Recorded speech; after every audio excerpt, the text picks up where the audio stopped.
मैं नितेश केसरी आपका इस यूट्यूब चैनल पे हार्दिक स्वागत करता हूं। आज हम लोग पढ़ेंगे स्वतंत्रता का अधिकार, जो भाग 3 अनुच्छेद 19 से 22 तक है। हमने इसके पिछले क्लास में पढ़ा था मौलिक अधिकार, समता और समानता का अधिकार, जो अनुच्छेद 14 से 18 तक था। उसमें हम 14 से 18 तक पढ़े, ठीक है। इसमें हम 19 से 22 तक पढ़ेंगे स्वतंत्रता का अधिकार। मैं आपको ऐसे पढ़ाऊंगा जो आप जल्दी भूलेंगे नहीं, मैं रटा दूंगा पूरी आप लोग को, ठीक है। तो स्वतंत्रता का अधिकार में हम पढ़ेंगे भाग 3 में। कभी क्वेश्चन पूछे कि स्वतंत्रता का जो अधिकार है वह भाग कितना में है, तो स्वतंत्रता का अधिकार भाग 3 अनुच्छेद 19 से 22 में। स्वतंत्रता का अधिकार मौलिक अधिकार में क्या कि जो अनुच्छेद 19 है वो काफी महत्वपूर्ण है, काफी महत्वपूर्ण टॉपिक अनुच्छेद 19 में। अनुच्छेद 19 में क्या है कि ज्यादा कोई बदलाव नहीं कर सकते हैं, ठीक है। तो अनुच्छेद 19 इतना इंपॉर्टेंट है कि हर एक नागरिक को अनुच्छेद 19 के बारे में जानना जरूरी है कि अनुच्छेद 19 है क्या। अनुच्छेद 19 में होता है अभिव्यक्ति, सभा, संगठन, संचरण, निवास, संपत्ति, व्यापार। पहले इसमें कितने थे तो 6, लेकिन अभी क्या संपत्ति का जो ये है अधिकार हटा दिया गया है। तो संपत्ति का अधिकार में क्या है हम समझते हैं। जैसे संपत्ति का अधिकार क्या था ना पहले, कि जैसे माना कि हमारे जमीन से रेलवे गुजर रही है और पता चला कि 200 किलोमीटर रेलवे पूरा ट्रैक बनाते हुए आई और किसी को बीच में 2 कट्ठा जमीन पड़ रहा है। वो बोल रहा है भैया हम नहीं देंगे, आप इस जमीन से ट्रेन को मोड़ लीजिए। फिर कुछ दूर जाते हैं, फिर नहीं भैया आप इस जमीन को मोड़ लीजिए, तो ट्रेन का पटरी बन रहा है, वो जलेबी थोड़ी ना बन रहा है, ठीक।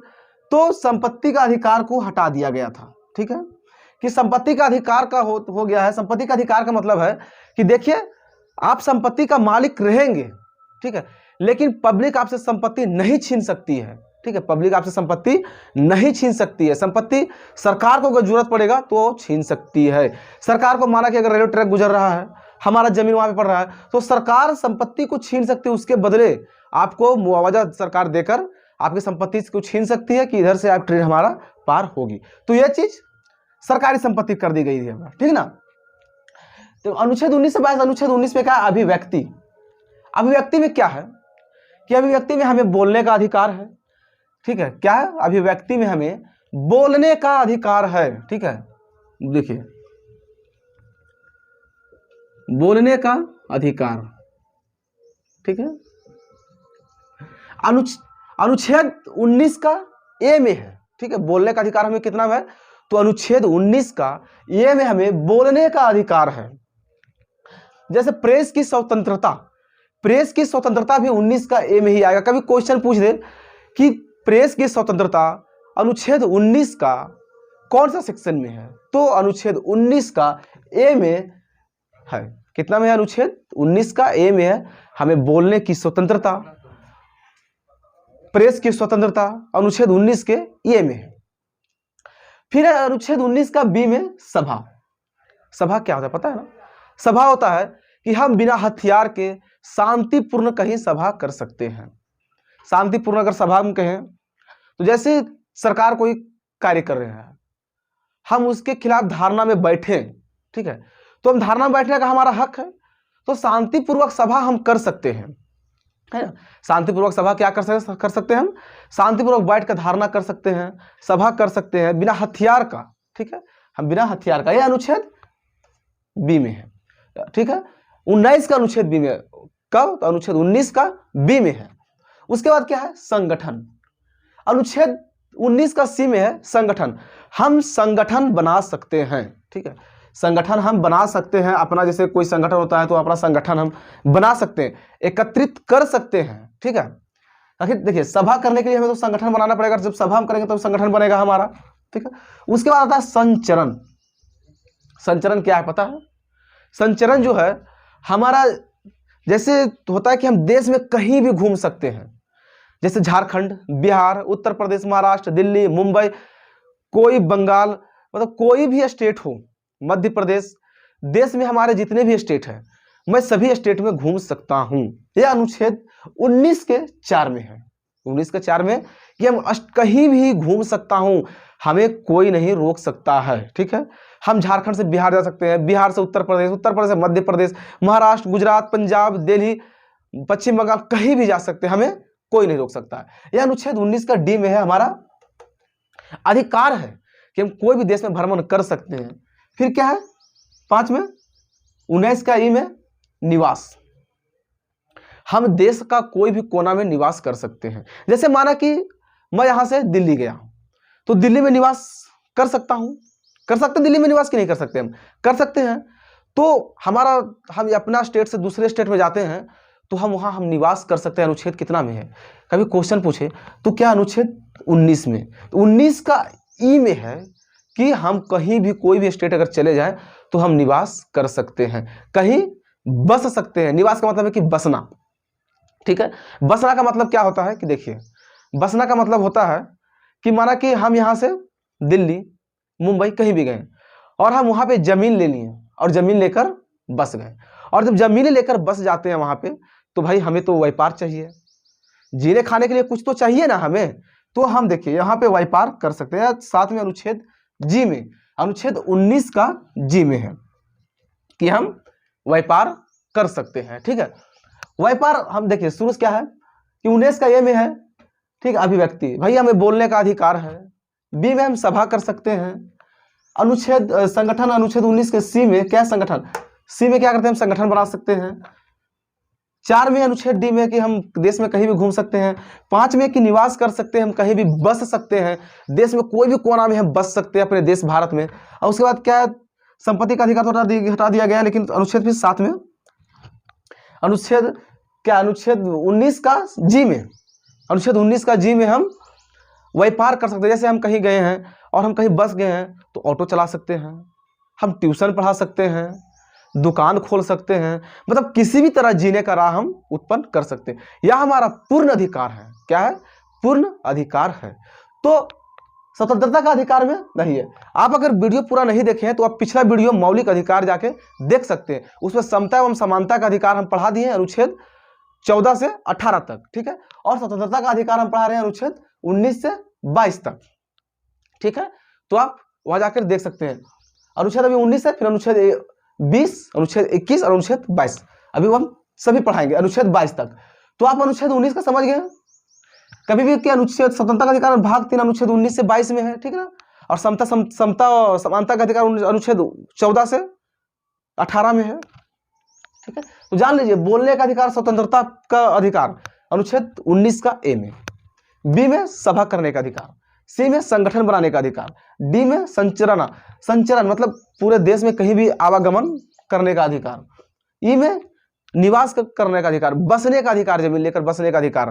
पहले एगो था जम्मू कश्मीर, ठीक है, अपवाद था कि हम पूरे देश में बस सकते हैं लेकिन जम्मू कश्मीर में नहीं बस सकते। अब वो चीज धारा 370 जो हट गया, वो चीज खत्म हो गया। अब हम पूरा देश में कहीं भी जमीन लेकर बस सकते, चाहे वो जम्मू कश्मीर हो, दिल्ली हो, पंजाब हो, हरियाणा हो, कोई भी स्टेट हो, हम वहां पे जमीन लेकर बस सकते हैं। तो अनुच्छेद 19 का ई में है ये चीज कि हम कहीं भी बस सकते हैं। ठीक है, उसके बाद संपत्ति का ये जो है, ये तो अनुच्छेद हटा दिया गया था, पहले 7 था, 6 कर दिया गया। उसके बाद व्यापार, ठीक है, अनुच्छेद 19 का जी में है कि हम देश में कहीं भी बसने के बाद व्यापार कर सकते हैं, अपने जीने के लिए कर सकते हैं। ठीक है, चलिए अब हम पढ़ते हैं अनुच्छेद 20। अनुच्छेद 20 क्या है, अनुच्छेद 20 में क्या होता है कि कोई भी व्यक्ति को एक बार ही सजा मिल सकती है। जैसे क्या है कि कोई व्यक्ति कोई गलत काम करता है, ठीक है, वह कानून का अपराधी है, तो उसे एक बार ही सजा मिलेगी। ठीक है, एक मुकदमा दायर के बदले एक बार सजा उसे मिलेगी। जैसे कोई व्यक्ति किसी को थूर देता है, ठीक है, मतलब कि लड़ाई करता है और मारपीट में उसे घायल कर देता है। ठीक है, उसके बाद क्या था, घायल करने के बाद अगर वह 5 साल पहले उस पर एफआईआर दर्ज हुआ है, तो केस अगर वो चल रहा है 5 साल पहले, तो वही मतलब कि वही अनुसार उसे सजा मिलेगी। ऐसा नहीं कि, और इसमें दूसरा क्या है कि व्यक्ति जो है वह जो अभी जो अपराध किया है और अभी जिस कानून का उपयोग हो रहा है वही कानून के थ्रू उसे सजा मिलेगी। ऐसा नहीं है कि आज कोई क्राइम किया, ठीक है, माना कि किसी को लतिया दिया या किसी को थप्पड़ से जड़ दिया, ठीक ना, मतलब थप्पड़ मारना, वो जाकर केस कर दिया कि, और केस करने के बाद क्या है कि 5 साल बाद क्या होता है कि नया कानून बनता है। आज जैसे कि थप्पड़ मारने का सजा 1 महीना है या 3 महीना है, ठीक है, उसमें अगर नया कानून हो गया कि थप्पड़ मारने का सजा 6 महीना है, तो नहीं, ऐसा थोड़ी होता है कि हम 5 साल पहले 5 साल पहले ही थप्पड़ मारा था तो अब नया कानून आ गया तो 6 महीने सजा दिया जाए, नहीं। ऐसा होगा कि जिस समय केस किया गया था, जिस समय आप दोषी अपराध किया था, उसी वक्त के अनुसार, उसी कानून के अनुसार इसे सजा मिलेगी, और एक अपराध के बदले एक सजा मिलेगी, ना कि 2 सजा। ऐसा नहीं है हमारे देश में कि आज हम क्राइम किए और यहाँ पे सजा मिल गया, और सजा मिलने के बाद फिर उसी का जो वही क्राइम का सजा जो है फिर दोबारा मिलेगा, ऐसा नहीं है। एक अपराध के बदले एक सजा मिलेगा, ठीक है, एक अपराध के बदले एक ही सजा मिलेगा। यह अनुच्छेद 20 में है। और अनुच्छेद 20 में यह भी है, तीसरा में, दूसरा तो बता दिए कि अगर आज के जो कानून है वही कानून के हिसाब से सजा मिलेगी, ना कि 5 साल आने वाले बाद के कानून में जो नया कानून आ गया उसमें मिलेगी, नहीं। जिस कानून में ये अपराध में गया था उसी कानून के अनुसार से सजा मिलेगी। उसके बाद क्या है, अनुच्छेद 20 में तो हम बता दिए हैं 2, ठीक ना, 2 ठो बताए हम। एक अनुच्छेद 20 में बताए कि क्या है, एक जिस समय का कानून है उस समय का अपराध लगेगा, और तीसरा में क्या है कि खुद गवाही वो अपने सिवाय नहीं दे सकता है। अपने सिवाय कैसे, मतलब कि देखिए मैं बताता हूं कि अपने सिवाय वो गवाही इसलिए नहीं दे सकता है, जिसे माना कि हम गलती किए तो हम अब खुद से गवाही नहीं दे सकते हैं गलती किए, और हम किसी को जबरदस्ती भी नहीं कर सकते कि तुम हमारे खिलाफ गवाही दो कि हमने ये कार्य नहीं किया है, ठीक है। किसी को हम जबरदस्ती कोर्ट में पकड़ ले आएंगे कि भाई एक काम करो कि आप हमें उसके बदले गवाही दे दो, गवाह बन जाओ कि हमने एक अपराध नहीं किया। माना कि ये वहाँ डर से चला गया, और उसके बाद डर से जाने के बाद वहाँ बोल दिया कोर्ट में, हुजूर माई बाप, हम तो ये गलती एक इन्होंने किया हमने नहीं देखा है, हमें जबरदस्ती पकड़ के लाया गया, क्या है, उसे दोष पूर्ण मुक्त कर जाएगा, उस मतलब उस गवाह को नहीं लिया जाएगा। तो ऐसा नहीं होता है, किसी को प्रेशर नहीं दे सकते कि आपको गवाही देना ही पड़ेगा। बहुत सब फिल्मों में देखते हैं आप कि जबरदस्ती किया जाता है गवाह के लिए, वो सब फिल्मों तक ही सीमित है, रियल लाइफ में नहीं है, ठीक है। तो गवाह के लिए आप प्रेरित जबरदस्ती नहीं कर सकते किसी को। यह अनुच्छेद हमारा 20 में है। उसके बाद अनुच्छेद 21 और 22। अनुच्छेद 21 में क्या है कि प्राण एवं दैहिक स्वतंत्रता का संरक्षण, प्राण एवं दैहिक स्वतंत्रता का संरक्षण। इसमें क्या है कि हमें जन्म देने का अधिकार है लेकिन प्राण लेने का अधिकार नहीं है, ठीक है। यहां तक कि अपना स्वयं का प्राण लेने का अधिकार नहीं है हमारे देश में। जैसे क्या है बताते हैं कि बहुत लोग क्या है कि जहर खा लेते हैं, ठीक है। उदाहरण के अनुसार मर गया तो ससुरा ठीक है, और नहीं मरा तो पुलिस उसे पकड़ेगी, पूरा लतियाएगी कि ससुरा जहर क्यों खाया था तुम, कारण बताओ, और उसे जेल की सजा हो सकती है। तो अनुच्छेद 21 के तहत कहता है कि यहां तक कि स्वयं अपने प्राण लेने का भी लोगों को अधिकार नहीं है, दूसरों के साथ साथ अपना भी प्राण लेने का अधिकार नहीं है। किसी को जन्म देने का अधिकार है लेकिन प्राण लेने का अधिकार नहीं है। यह अनुच्छेद 21 में है। कितना में अनुच्छेद, तो अनुच्छेद 21 में है कि प्राण लेने का अधिकार नहीं है। अनुच्छेद 21 में यह भी है कि सरकार को अपने देश के नागरिकों का स्वास्थ्य का ख्याल रखे, अपने देश के नागरिकों का हेल्थ का ख्याल रखे, ठीक है। जैसे सरकारी अस्पताल में क्या होता है कि खसरा का, पोलियो का टीका लगाया जाता है, उसमें हजारों हजार रुपए का खर्च आता है, लेकिन सरकार क्या है कि फ्री लगवाती है, ठीक है। सरकार क्या है कि फ्री में खसरा का टीका, पोलियो का टीका फ्री में लगाती है। अब आ गया कोरोना का टीका, वो भी कुछ दिन के बाद फ्री में ही लगना स्टार्ट, अभी तो फ्री में लग ही रहा है, कुछ दिन के बाद पूरा फ्री में लगना स्टार्ट हो जाएगा सभी नागरिकों को। तो अनुच्छेद या 21 में, अनुच्छेद 21 में यह भी है कि पर्यावरण का सुरक्षा करना। जैसे क्या होता है, हमारे ट्रक वाले जो भाई साहब होते हैं, बहुत से मोटरसाइकिल वाले भाई साहब होते हैं, पूरा रोड में दौड़ा रहे हैं गाड़ी, और दौड़ाने के बाद क्या होता है कि पूरा मोटा मोटा धुआं निकल रहा है, एकदम काला काला धुआं, वो क्या होगा, पर्यावरण में जाएगा, पर्यावरण में प्रदूषित होगा, उसके बाद वह हमारे सांस तक आएगा, तो हमारा हेल्थ अच्छा रहेगा, नहीं रहेगा। इसलिए सरकार बोलती है कि इसके गाड़ी पकड़ के अंदर करो पहले, तो गाड़ी पकड़ के अंदर करती है। इसलिए पुलिस द्वारा मांगा जाता है गाड़ी का फिटनेस सर्टिफिकेट, प्रदूषण जांच सर्टिफिकेट। इसलिए गाड़ियों का जांच सर्टिफिकेट कराना बहुत जरूरी है, प्रदूषण जांच करवाना जरूरी है ना, ताकि गाड़ी हमारा सुरक्षित रहे और पर्यावरण प्रदूषित ना हो।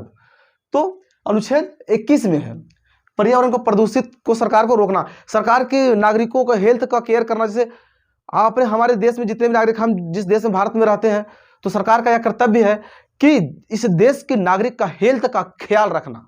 ठीक, अनुच्छेद 21 में, और प्राण एवं दैहिक स्वतंत्रता का संरक्षण।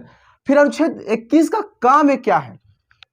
अनुच्छेद 21 में यह है कि 6 से 14 वर्ष के बच्चों को, आप 6 से 14 वर्ष के बच्चों को राज्य सरकार द्वारा आप निःशुल्क अच्छा शिक्षा दे सकते हैं। क्या है? 6 से 14 वर्ष के बच्चों को राज्य में निःशुल्क आप शिक्षा देंगे। जैसे हर एक स्टेट में चाहिए सरकारी स्कूल, सरकारी स्कूल हर एक स्टेट में है, तो क्या है, इसमें 6 से 14 साल के बच्चे जो हैं वह फ्री में शिक्षा लेंगे, फ्री में शिक्षा लेंगे, और यह राज्य सरकार देगी। राज्य सरकार अनुच्छेद 21 के काम में है कि 6 से 14 वर्ष के बच्चों को राज्य सरकार निःशुल्क शिक्षा देगी। क्या देगी? निःशुल्क शिक्षा देगी। तो कभी कभी क्वेश्चन में पूछता है, कभी कभी देखते हैं यूपीएससी या एसएससी वगैरह पूछता है कि 6 से 14 वर्ष के बच्चों को निःशुल्क शिक्षा जो दिया जाता है राज्य सरकार द्वारा, वह अनुच्छेद कितना में है? तो अनुच्छेद 21 का काम है। ठीक है, अनुच्छेद 21 का काम है या 86वां संशोधन 2002 में पारित किया गया था। कब किया गया था? तो 86वां संशोधन 2002 में। ठीक है, 86वां संशोधन, इसका याद रखिएगा कि अनुच्छेद 21 में जो 6 से 14 वर्ष के बच्चों को जो निःशुल्क शिक्षा पारित किया गया था, वह कैमा संशोधन के अनुसार पारित किया गया था। तो 86वां संशोधन, ये एग्जाम में आजकल बहुत ज्यादा पूछ रहा है संशोधन, तो 46वां संशोधन द्वारा किया गया था अनुच्छेद 19 का काम है। ठीक है, तो हम लोग क्या पढ़े? अनुच्छेद 19 का सारा पढ़ लिया। अनुच्छेद 19 का ABCDE टॉपिक तक पढ़ लिए। ठीक है, और हम फिर पढ़ लिए अनुच्छेद 21 और अनुच्छेद 21 का। ठीक है, अनुच्छेद 22 में क्या है कि कुछ दशाओं में गिरफ्तारी और विरोध में संरक्षण। ठीक है, क्या है? कुछ दशाओं में गिरफ्तारी और निरोध में संरक्षण। अनुच्छेद 22 में क्या होता है कि अगर पुलिस को व्यक्ति को गिरफ्तार करता है, ठीक है, पुलिस को व्यक्ति को अगर गिरफ्तार करता है तो उसे गिरफ्तारी का कारण बताना होगा कि आपने इसे गिरफ्तार क्यों किया। ठीक है, उसके बाद 24 घंटे के अंदर उसे कोर्ट में पेश करना पड़ेगा, दंडाधिकारी के पास पेश करना पड़ेगा। आप थाना में 24 घंटा के बाद नहीं रख सकते, आने जाने का समय छोड़कर। और तीसरा जो है वह उसे अपने मनपसंद की वकील से सलाह लेने का अधिकार है। जैसे माना कि कोई दोषी है और उसे पुलिस हिरासत में ले लेती है। ठीक है, कोई दोषी है, उसे पुलिस हिरासत में ले लेती है, तो पुलिस को यह कारण बताना पड़ेगा कि आपने जो है इसे गिरफ्तार क्यों किया है, किस जुर्म में गिरफ्तार किया है। ठीक है, और गिरफ्तार करने के बाद अगर थाना में 24 घंटा से ज्यादा नहीं रख सकता है, आने जाने का समय छोड़कर 24 घंटा थाना में उसे रख सकता है, और 24 घंटे के भीतर उसे दंडाधिकारी के पास आने की कोर्ट में पेश कर सकता है, और पेश करेगा। और पेश करने के बाद क्या होता है कि जो मुजरिम होता है, जिसे गिरफ्तार किया जाता है, उसे इजाजत होती है कि आप अपने मनपसंद वकील से सलाह ले सकते हैं, अपने केस के बारे में सलाह आप अपने मनपसंद वकील से ले सकते हैं, इसमें कोई रोक नहीं है। यह अनुच्छेद कितना में? अनुच्छेद 22 में। यह अनुच्छेद 22 में प्रावधान है। ठीक है, 3 चीज का जो भी मैंने बताया, गिरफ्तार हिरासत में लेने का कारण पहला, दूसरा 24 घंटे के भीतर अब दंडाधिकारी के पास पेश करने का कारण पेश करना पड़ेगा, और तीसरा अपने मनपसंद के वकील से सलाह लेना पड़ेगा। ठीक है, और इतना हो गया, 19 से 22 तक हम पूरा पढ़ा दिए। अब अभी इसी में पढ़ेंगे हम शोषण का बारे में। ठीक है, क्या पढ़ेंगे हम? शोषण के बारे में। शोषण के बारे में पढ़ेंगे हम क्या कि शोषण के विरुद्ध अधिकार। हम लोग पढ़ेंगे शोषण के विरुद्ध अधिकार। अब भी जो हम लोग पढ़ेंगे शोषण के विरुद्ध अधिकार, और शोषण का विरुद्ध अधिकार जो पढ़ेंगे हम, इसमें वह अनुच्छेद कितना है? तो अनुच्छेद 23 से 24 तक है शोषण का, तो वही अभी हम लोग पढ़ेंगे। स्वतंत्रता का अधिकार हम लोग पढ़ लिए। ठीक है, अनुच्छेद 19 से 22। अब हम लोग पास है शोषण के विरुद्ध अधिकार। ठीक है, स्वतंत्रता अधिकार हम मिटा देते हैं। शोषण के विरुद्ध अधिकार अनुच्छेद 23 और 24 है। हमने बताया था कि मौलिक अधिकार में अनुच्छेद 12 से 35 है। हम लोग पूरा part by part, part 1, part 2, part 3 इस तरह करके एक एक टॉपिक पढ़ रहे हैं। ठीक है, तो समता व समानता का अधिकार हम पढ़ लिए, अनुच्छेद 14 से 18। अनुच्छेद 19 से 22 स्वतंत्रता का अधिकार पढ़ लिए, और अब हम लोग पढ़ेंगे अनुच्छेद 23 से 24 शोषण के विरुद्ध अधिकार। तो शोषण के विरुद्ध अधिकार अनुच्छेद 23 में है, 23 में और 24 है। तो अनुच्छेद 23 में क्या है कि मानव के दुर्व्यापार और बाल श्रम का प्रतिषेध। अनुच्छेद 23 में यह है कि किसी व्यक्ति को खरीद, बिक्री तथा बेगारी या किसी प्रकार जबरदस्ती लिया हुआ श्रम निषिद्ध ठहराया गया। ठीक है, क्या है कि कोई भी व्यक्ति का खरीद, बिक्री या बेगारी, किसी प्रकार का जबरदस्ती जो लिया हुआ श्रम है वह निषिद्ध ठहराया गया है। ठीक है, उसके बाद अनुच्छेद 24। ठीक है, अनुच्छेद 24 अभी हम लोग पढ़ेंगे। अनुच्छेद 24 में क्या है, इसे मैं मिटा देता हूं। अनुच्छेद 24 में क्या है कि बालकों के नियोजन का प्रतिषेध। ठीक है, बालकों के नियोजन का प्रतिषेध। इसमें क्या होता है कि आप बच्चे से काम नहीं करा सकते हैं, बच्चे से आप काम नहीं करा सकते हैं, आप बच्चों को कारखाने में नहीं डाल सकते हैं, यह अनुच्छेद 24 में।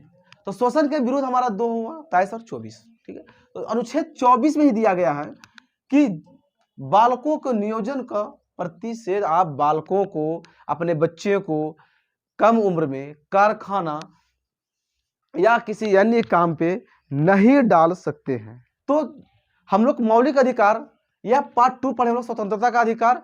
पहला हम पढ़े हम लोग समता समानता का अधिकार पढ़े पूरा मौलिक अधिकार में। ये पार्ट 2 में हम लोग पढ़े क्या, शोषण के विरुद्ध अधिकार। ठीक है, पार्ट 2 में क्या, स्वतंत्रता का अधिकार। और फिर इसी में पढ़े हम लोग शोषण के विरुद्ध का अधिकार 23 और 24। और मौलिक अधिकार जो है वह 12 से 35 तक हमने पढ़ाया। तो 12 से 35 तक में हम लोग 24 तक पहुंच गए। अब हम लोग को पढ़ना है 25 से 35 तक। ठीक है, वो हम पार्ट 3 में पढ़ाएंगे। पार्ट 1 में पढ़ा दी समता समानता का अधिकार, पार्ट 2 में स्वतंत्रता का अधिकार और शोषण के विरुद्ध अधिकार, और पार्ट 3 में हम लोग क्या पढ़ेंगे, धार्मिक स्वतंत्रता का अधिकार और आगे। तो मौलिक अधिकार हम 1, 2, 3 इस टाइप से हम part by part play list में डाल दे रहे हैं। आप मौलिक अधिकार का पूरा वीडियो डिटेल समझने के लिए आप प्ले लिस्ट से जाकर वो सभी वीडियो को आप देख सकते हैं। पार्ट 1, पार्ट 2, पार्ट 3, समझे ना, सभी वीडियो को आप एक एक करके मौलिक अधिकार का वहां देख सकते हैं। अगर आप लोग को वीडियो अच्छा लगे तो लाइक करें, सब्सक्राइब करें, शेयर करें, ताकि इसी तरह का अपडेट वीडियो आप लोग के पास आते रहे। बेल आइकन ऑन कर दे ताकि हर दिन का अपडेट आपके पास आ जाए और शेयर कर दिया करें ताकि किसी और को हेल्प हो जाए सब पढ़ने में। अगर पढ़ने में मजा आता हो तो सब्सक्राइब जरूर करें, बेल आइकन ऑन करें, ताकि ऐसे इसी तरह का वीडियो आपको हमेशा मिलते रहे। तब तक के लिए जय हिंद, जय भारत। मिलते हैं अगले वीडियो।